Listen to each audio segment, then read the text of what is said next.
Here we go. Bloody Mary. Bloody Mary. Bloody Mary is possibly one of the better known urban legends out there, but if you're not familiar with the spooky game, let me give you a bit of insight. It's a game that, if played correctly, can summon the evil, terrifying ghost of a woman who will haunt your dreams forever or worse. To play the creepy game, you're required to stand in a dark room, your only source of light coming from a single lit candle, and then you gaze into a mirror and begin to say aloud her name 3 times. Bloody Mary, Bloody Mary, Bloody Mary.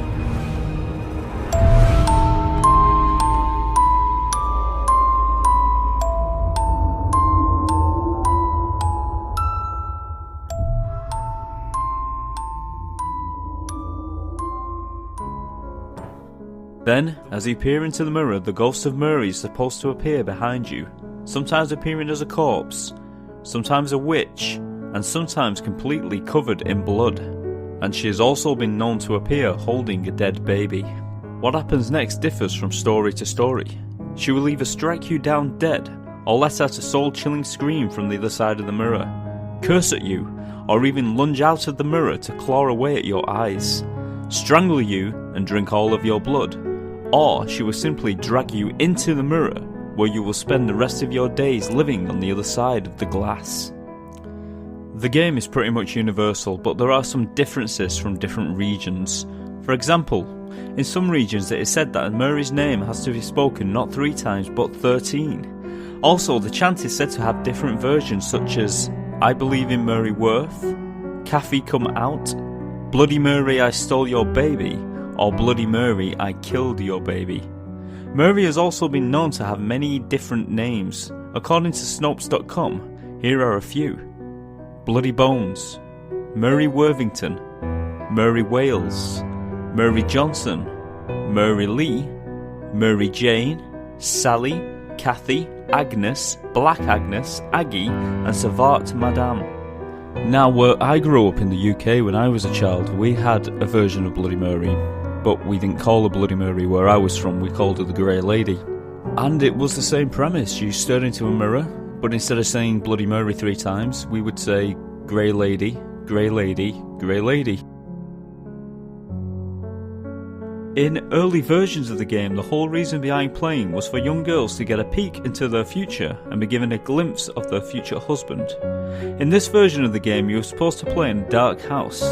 Like the modern version, you would light a candle and peer into a mirror, but this time it would have to be a hand mirror, because this version required you to be looking into the mirror whilst walking up the stairs backwards. If all went well, the player would see the face of their future husband in the glass. But there was also a chance of seeing a screaming skull or the Grim Reaper, which indicated death before they had a chance to meet their husband-to-be. So where does the Bloody Mary legend come from? Is it based on one particular person? Well, actually there are a few possibilities, starting with a woman who was believed to be a witch called Mary Worth. Now, do you remember one of those different chants that I mentioned earlier? The one where you say, I believe in Mary Worth 3 times rather than Bloody Mary 3 times. Well, it would seem that a Mary Worth was the name of a witch who lived on the Old Wagon Road in Chicago, Illinois during the Civil War. The story goes that Mary would kidnap runaway slaves and keep them in her barn and practice her satanic rituals on them, which always ended in death. When the locals eventually learned what Mary was doing, they took the law into their own hands, which resulting in the witch being dragged from her farmhouse and burned at the stake on her own property, and the corpse was left there for the birds to pick away at whatever was left. Now, sometime later, the witch's farm land was purchased by a farmer and his wife. It is said that the couple built their new home where the witch's barn used to be. One day, the farmer came across a stone when digging out a field. He thought the stone would make a great stepping stone and relocated it elsewhere on his property, which seemed to cause absolute mayhem. They started to experience strange happenings such as getting locked in the house or barn and items being thrown around their home. Realising that they had probably removed a gravestone which marked the burial place of the witch, the farmer decided to replace the stone. The only problem was, he couldn't remember where he had gotten it from in the first place, and so it was said the paranormal activity continued throughout the years until the house was burned down in 1986 due to arson. Many believe that Mary Worth is the origin of Bloody Mary, but there are a few other theories. Another woman believed to be Mary is Queen Mary I, who reigned over England in 1553 until her death in 1558. It was in this time that Mary ruthlessly had several hundred Protestants murdered in an attempt to restore Christianity in England.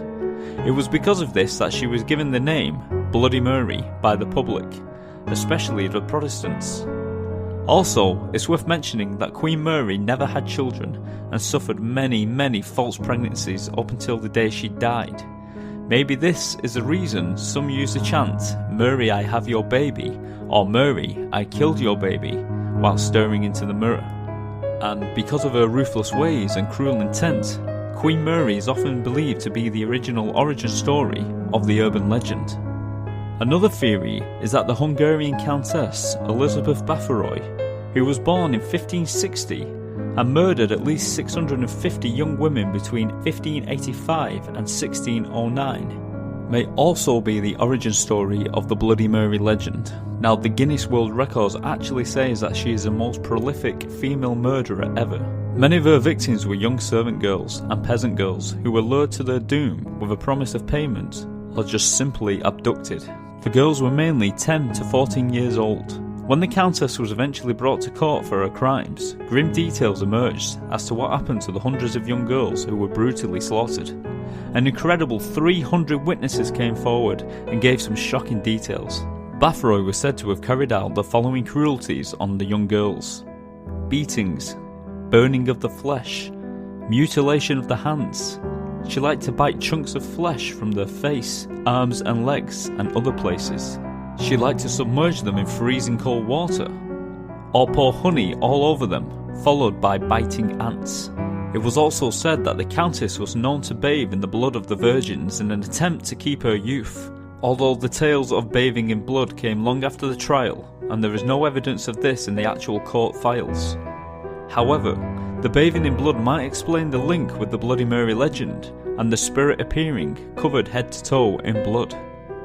Bathory was placed in solitary confinement and kept in a set of rooms which were bricked up inside of a castle, with only small slits for ventilation and food. 4 years later, she died in the bricked up room. Another theory is that the origin of the Bloody Mary game may have not started centuries ago, but in more modern times, but this is more of an urban legend in itself. The tale begins with a young woman named Mary Worth, like the witch, but not this time, was involved in an awful car crash, leaving her face horribly mutilated.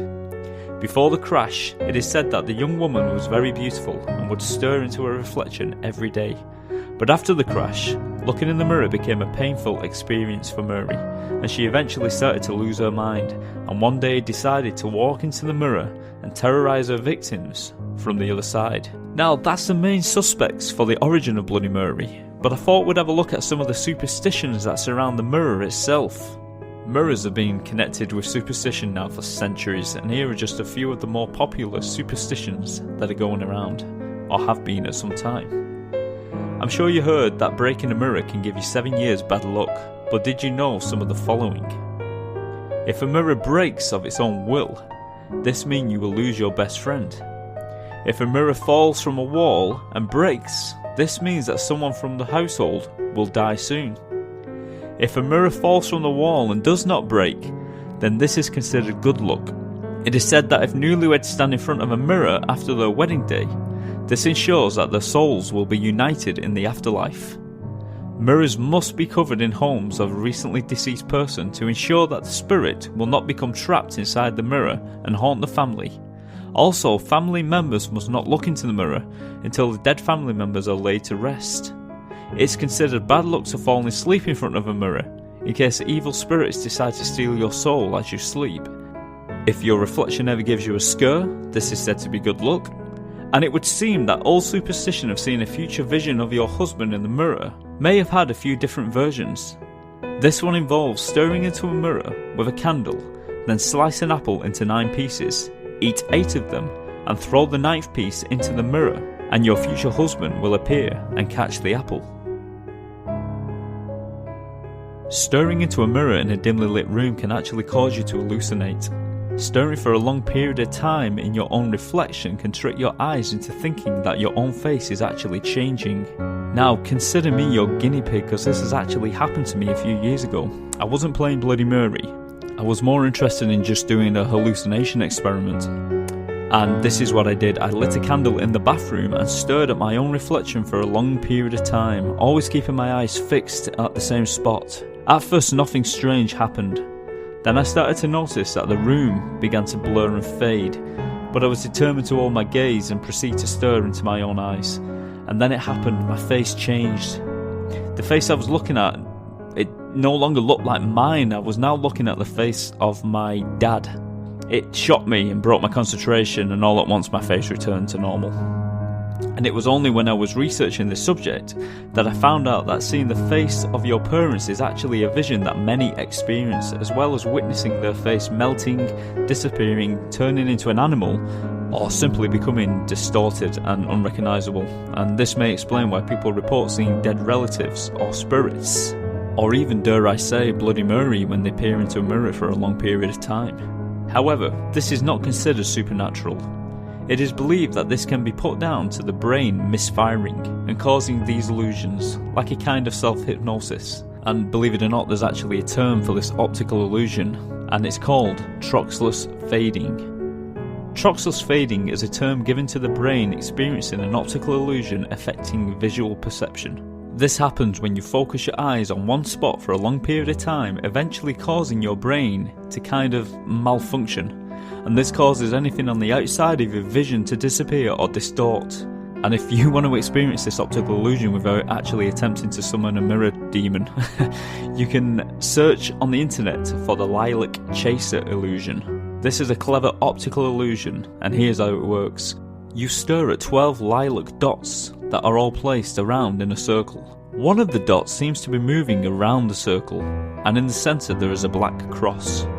The idea is to focus your eyes on the black cross. Eventually, the lilac dot should disappear before your eyes, and the illusion takes hold. Anyway, so it looks like to me that the legend of Bloody Mary is probably nothing more than an optical illusion, simply caused by the lack of light and self-hypnosis.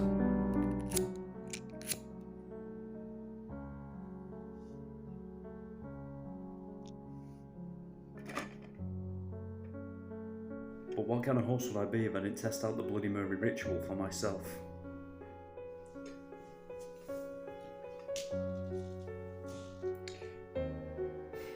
Here we go. Bloody Mary. Bloody Mary.